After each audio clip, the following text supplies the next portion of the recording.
माननीय अध्यक्ष महोदय, मैं खेल मंत्री से एक प्रश्न पूछना चाहती हूँ। भारत में इतनी ज्यादा जनसंख्या होने के बावजूद भी स्वर्ण पदक नहीं प्राप्त किया जा रहा है और इसकी कार्रवाई की जाए। धन्यवाद। खेल मंत्री जी कृपया।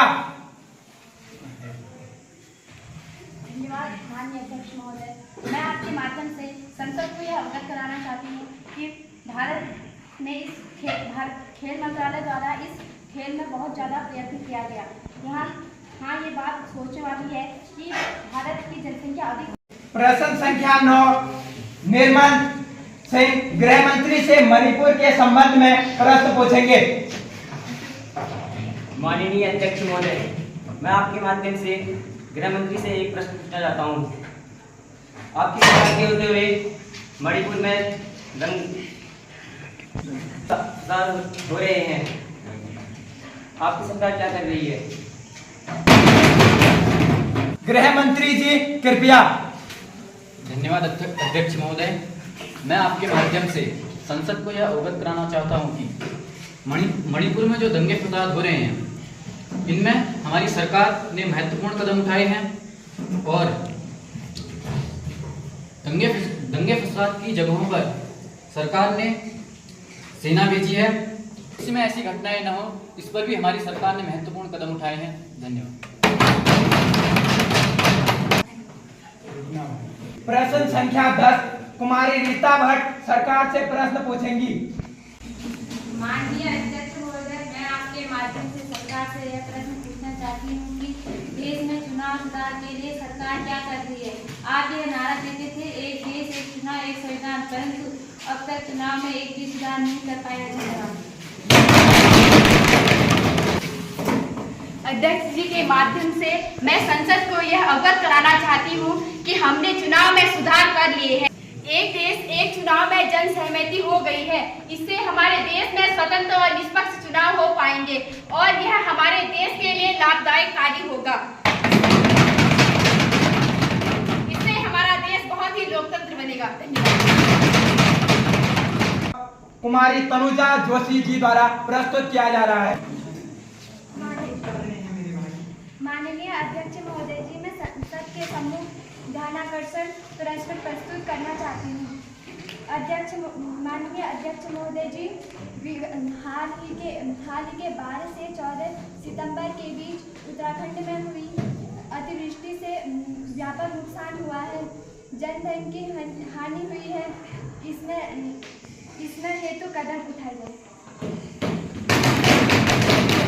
अध्यक्ष महोदय, मैं संसद को यह अवगत कराना चाहता हूं कि हाल ही में जो उत्तराखंड पर अतिवृष्टि हुई थी, उत्तराखंड को सरकार ने 1000 करोड़ रुपए दिए हैं। इस दुख की घड़ी में सरकार उत्तराखंड के साथ है और सरकार उत्तराखंड के पुनर्निर्माण के लिए और भी योजनाओं को लागू करेगी। धन्यवाद। नेता प्रतिपक्ष नीरज भट्ट को अपनी बात रखने के लिए आमंत्रित करना चाहता हूं। वो अपनी बात से संसद को संबोधित करेंगे। नेता प्रतिपक्ष नीरज भट्ट जी कृपया। माननीय अध्यक्ष महोदय, मैं आपके माध्यम से मंत्रिमंडल को यह अवगत कराना चाहता हूं कि भारत सरकार के पूरे कार्यक्रम विफल हो चुके हैं। गर्मी बढ़ी है तथा जीडीपी भारत की बहुत ही कम हो चुकी है। महिलाओं की सुरक्षा को लेकर सभी लोग चिंतित हैं। विभिन्न योजना के नाम पर युवाओं से भद्दा मजाक किया जा रहा है। एमएसपी किसानों को एमएसपी के दायरे में नहीं लाया जा रहा है। को सीबीआई द्वारा सरकार ने जबरन जेल में डालने के लिए उन्हें परेशान किया है। अभी तक देश में 2021 से जनगणना नहीं हुई। इस पर भारत सरकार क्या कर रही है? सरकार पूरे भ्रष्टाचार में लिप्त है और सरकार अपने सामने घुटने टेक दिए हैं। उसकी विदेश नीति बहुत ही कमजोर है। अगर हमारी सरकार आएगी तो हमारी विदेश नीति बहुत ही अच्छी होगी। सरकार अपने सामने घुटने टेक दिए हैं उसकी विदेश नीति बहुत ही कमजोर है। अगर हमारी सरकार आएगी तो हमारी विदेश नीति बहुत ही अच्छी होगी। सभी किसानों को एमएसपी के दायरे में लाया जाएगा। अग्निवीर को पूरा 60 साल के लिए किया जाएगा।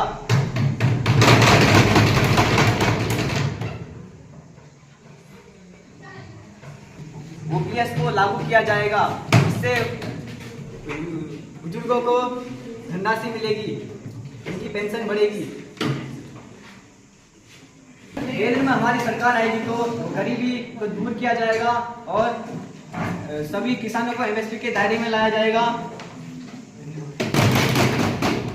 प्रधानमंत्री जी कृपया। को अवगत कराना चाहती हूँ और विपक्ष के नेताओं को ये बताना चाहती हूँ कि हमारी सरकार बहुत ही अच्छा कार्य कर रही है। युवाओं और गरीबों और उनके लोगों के उत्थान के लिए कार्य कर रही है। हमारी सरकार ने देश में कई योजनाएं लागू की हैं। किसानों के लिए हमारी सरकार ने एक योजना लागू की है जिसके तहत प्रत्येक किसान को एक वर्ष में 6,000 रुपए दिए जा रहे हैं किसान सम्मान निधि के तहत, जिससे किसानों को नए बीजों को खरीदने में आसानी होगी। हमारी सरकार द्वारा गरीबों के लिए आयुष्मान कार्ड की व्यवस्था की गई है जिसमें 5 लाख तक का इलाज मुफ्त किया जाएगा। हमारी सरकार द्वारा प्रत्येक स्कूलों में कौशलम की योजना लागू की है जिससे प्रत्येक बच्चे का कौशल उभर कर आए।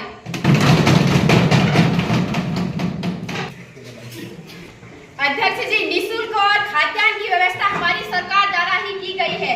हमारी सरकार द्वारा प्रधानमंत्री ग्रामीण सड़क योजना की व्यवस्था की गई है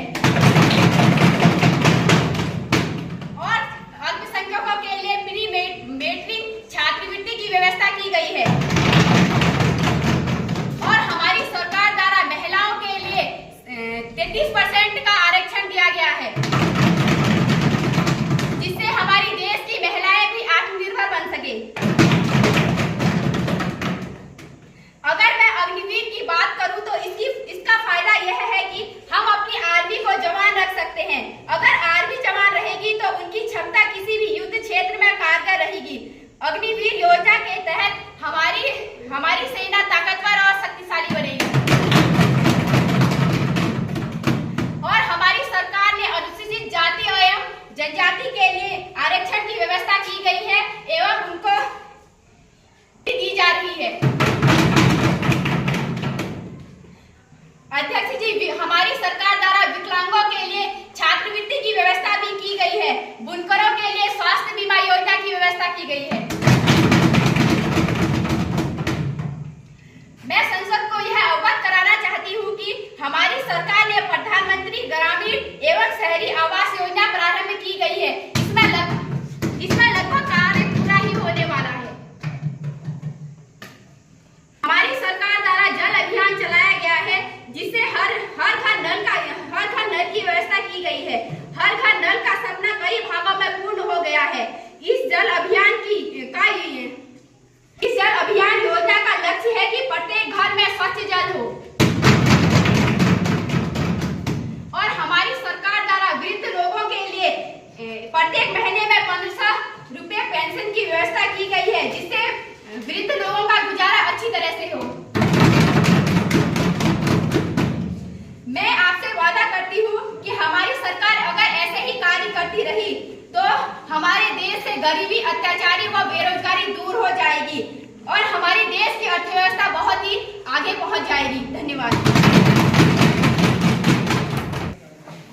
मैं लोकसभा की आज की कार्यवाही का समापन करता हूं।